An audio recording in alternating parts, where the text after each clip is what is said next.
Assalamualaikum warahmatullahi wabarakatuh. Di sini saya Alisa Keka Putri akan menjelaskan materi pertemuan ketiga.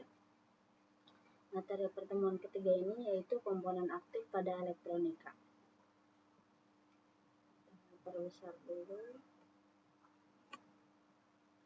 Di sini ada apa itu komponen aktif elektronika? Nah, komponen aktif itu merupakan komponen elektronika dalam memerlukan arus listrik untuk dapat bekerja. Nah, dalam hal ini, pada rangkaian elektronika arus listrik yang dibutuhkan itu dari arus AC ataupun DC. Disebut komponen aktif karena jika tidak dialiri arus listrik, maka rangkaian elektronika yang menggunakan komponen aktif tidak akan bekerja. Arti kata lain komponen aktif yaitu komponen elektronika yang memerlukan arus eksternal untuk dapat beroperasi.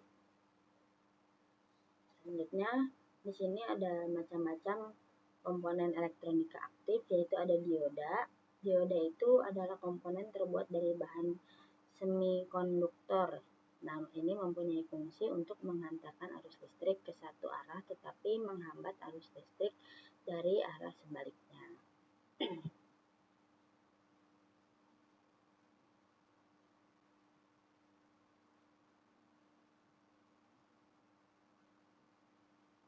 Nah, bahan semikonduktor yang sering digunakan untuk membuat dioda itu ada bahan silikon, bahan gerganium.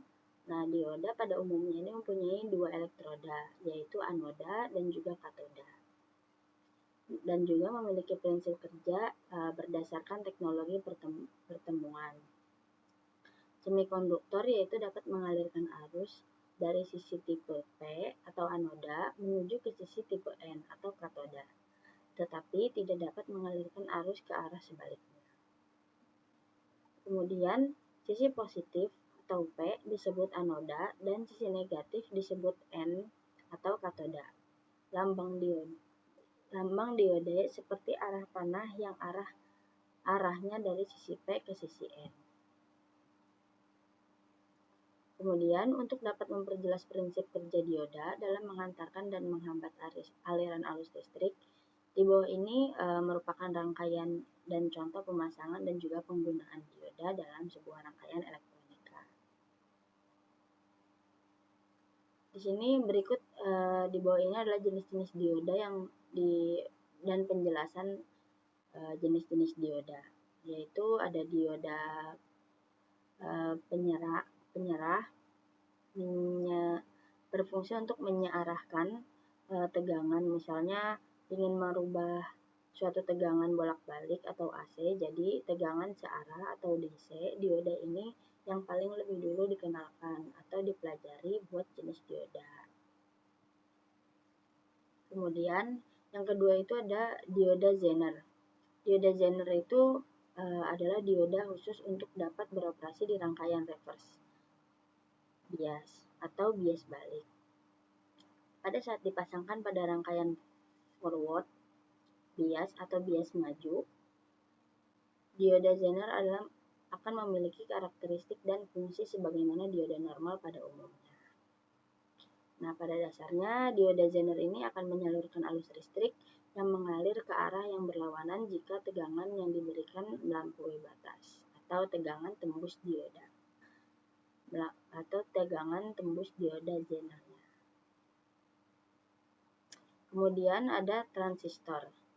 Transistor itu adalah sebuah komponen semikonduktor yang berfungsi sebagai penguat, penyambung, pemutus stabilitas tegangan hingga modulasi sinyal. Nah, transistor ini ada pada sebuah perangkat elektronik dengan memiliki fungsi tertentu. Bagian ini terbuat dari bahan semikonduktor seperti gallium arsenide, silikon atau germanium yang merupakan elektroda aktif. Kemudian di sini ada fungsi transistor. Secara umum terdapat dua fungsi transistor, di antara lain adalah transistor sebagai penguat, transistor sebagai saklar. Yang pertama, transistor sebagai penguat atau amplifier.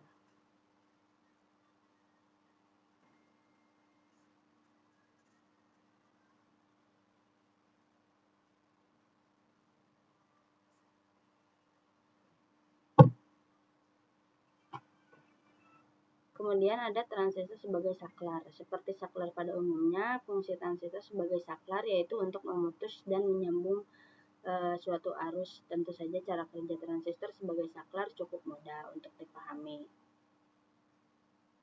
Kemudian berikut ini beberapa nilai lebih komponen saklar yang sering dijadikan pertimbangan. Yang pertama itu tidak menimbulkan percikan api saat switching atau on off, begitupun sebaliknya.